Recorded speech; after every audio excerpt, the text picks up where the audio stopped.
Hello friends. हम बात करने जा रहे हैं कोरोना वायरस पे और मास्क क्यों पहनना है, कैसे पहनना है और हाथ सैनिटाइजेशन से धोना है, कैसे धोना है और हम कहाँ बैठ रहे हैं, इन सारी बातों पे। तो सबसे पहले तो ये बता दें कि कोरोना वायरस एक इनविजिबल वायरस है और कहीं भी हो सकता है।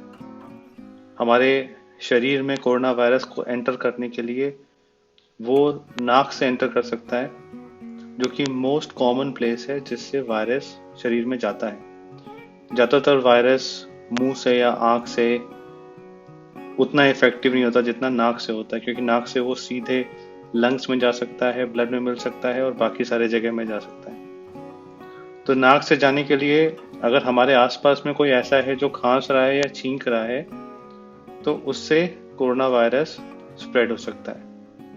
प्लस अगर वायरस लगा हुआ है और किसी जगह में लग जाता है जो हमारे हाथ पे आता है, तो अक्सर हम अपने हाथ को अपने नाक से छूते हैं, तो उससे भी वायरस स्प्रेड हो जाता है। कपड़ों में अगर लगा है तो अगर हाथ से छू के नाक पे लगा है तो उससे भी वायरस जो है वो स्प्रेड हो जाता है। तो हमें लाइफ तो जीनी ही है, उसको तो हम लोग रोक नहीं सकते, मगर ये कुछ कुछ प्रिकॉशंस हैं जिसको लेके हम ये समझ सकते हैं कि कैसे हमें आने वाले एक साल में अडेप्ट करना है, जो कि हमारे लिए नॉर्मल होगा। तो मास्क पहनना सबको बोला जा रहा है। मास्क अपने लिए से ज़्यादा दूसरे के लिए पहनना है, तो वो मैं आपको एक्सपेरिमेंट में दिखा रहा हूँ। जैसे यहाँ पे आप देख रहे हैं कि एक्सपेरिमेंट में देखा गया कि जब कोई छींक रहा है या खांस रहा है, तो जो हमारे अंदर का जो हवा है वो ज़्यादा दूर तक जाता है, तो वायरस भी उसमें मिल के ज़्यादा दूर तक जाता है। तो यहाँ पे आप देख रहे हैं कि ऑलमोस्ट 12 फीट तक चला जा रहा है, 9 फीट तक चला जा रहा है। तो ये चीज़ है कि जब कोई हम छींकें या खांसें, तो यहाँ पे आप देख रहे हैं कि जब ये छींक खांस रहे हैं और मास्क पहना हुआ है, तो वो सामने नहीं जाके ऊपर चला जा रहा है। तो मास्क इसलिए पहनना है ताकि गलती से अगर हमें छींक खांसी आ जाए तो हमारे आसपास के लोग सेफ रहें। और मास्क ऐसे पहनना है, मैं आपको दिखा देता हूँ कि जैसे ये आपके पास मास्क है, ये मास्क हमारे पास आपको मिल जाएगा जीनियस लेन में, और ये ट्रिपल लेयर मास्क कहते हैं क्योंकि इसमें ट्रिपल लेयर है। तो जो लोग हॉस्पिटल में काम कर रहे हैं उनके लिए स्पेशल मास्क होता है कि हाँ वो बीमार लोग के साथ काम कर रहे हैं, पर जो लोग बाहर में हैं वो बीमार लोग के साथ नहीं है। तो ट्रिपल लेयर मास्क पहनने के लिए इसको टाइट होना चाहिए। तो जो आपका ये है, इसको आप सर्किल कर लीजिए और कान में लगा दीजिए ताकि ये टाइट रहे। तो मास्क आपने जब पहना है तो यहाँ पे सर्किल करके इसको आप टाइट कर सकते हैं। जब इसको टाइट कर लेंगे आप, तो टाइट करने के बाद आपको देखना है कि नीचे वाला जो पार्ट है वो आपके इसके नीचे है और लगा है कि नहीं, और जो ऊपर वाला जो पार्ट है वो आँख के नीचे यहाँ तक होना चाहिए। फिर बहुत सारे मास्क में यहाँ पे हल्का सा वायर हो सकता है, तो वायर से नाक के चारों तरफ इसको आप ऐसे लगा के ऐसे मास्क पहन सकते हैं।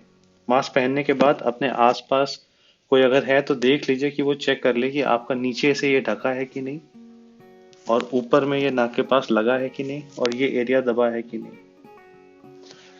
तो जब आप मास्क पहन रहे हैं तो मास्क एक कपड़े की तरह है। तो अगर आप एक रूम में हैं, एक एरिया में हैं, तो उस एरिया से जब आप बाहर निकले तो उस मास्क को वहीं छोड़ दें और दूसरा मास्क ले लें। तो इससे क्या होगा कि मास्क आपको बार बार बदलना नहीं पड़ेगा, और जो इन्फेक्शन है वो आप एक एरिया से दूसरे एरिया में नहीं ले जाएंगे। जैसे आप बाहर से घर में आए हैं तो कपड़े चेंज कर लीजिए। अगर आप बाहर से सेंटर में आए हैं तो हमारे स्टाफ को बोला गया है कि वो तुरंत वो ड्रेस पहन लें जो सेंटर में पहन रहे हैं, और फिर उस ड्रेस को शाम को ले जाके धुल दें और अगले दिन फिर से उसी ड्रेस को साफ ड्रेस को पहने। तो बाहर में जो ड्रेस पहन रहे हैं वो अंदर में नहीं पहने। तो ये एक प्रिकॉशन है। मास्क को सही से पहने, ये एक प्रिकॉशन है। और नेक्स्ट प्रिकॉशन है कि एक जगह में ज़्यादा लोग नहीं बैठे। जैसे कि आप यहाँ पे देख रहे हैं, ये स्टडीज हुई हैं जिसमें देखा गया है कि ज़्यादा लोग अगर एक जगह बैठे हुए हैं तो इन्फेक्शन ज़्यादा जल्दी से पास होता है। तो कम लोग बैठे हैं, दूर दूर बैठे हैं। उसके बाद एसी के बारे में बोला जा रहा है कि एसी में नेगेटिव प्रेशर, तो जहाँ पे सेंट्रल वेंटिलेशन है, जहाँ पूरा वेंटिलेशन एक से कवर होता है, वहाँ पे उसका रिस्क ज़्यादा है। जहाँ विंडो एसीज लगे हुए हैं, जैसे हमारे यहाँ पे विंडो एसीज लगे हुए हैं, तो उसका रिस्क काफ़ी कम है। फिर भी हम कोशिश करेंगे कि जब पॉसिबल हो एसी नहीं चलाया जाए। और जो आप देख रहे हैं यहाँ पे अलग अलग जगह में हमने एंट्री पॉइंट्स बनाए हुए हैं, एग्जिट पॉइंट्स बनाए हुए हैं, बैठने का एरिया कम कर दिया है, वेटिंग एरिया हमने कम कर दिया है।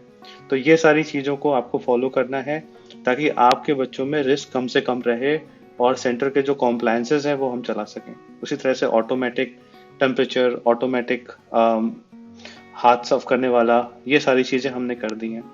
2-3 दिन में जब आप करेंगे इसको तो एक रूल्स आप फॉलो कर लेंगे।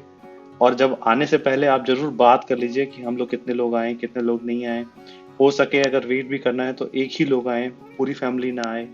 अगर आपके पास जगह है तो गाड़ी में वेट कर लीजिए, ताकि आपका एक्सपोजर सब कम हो।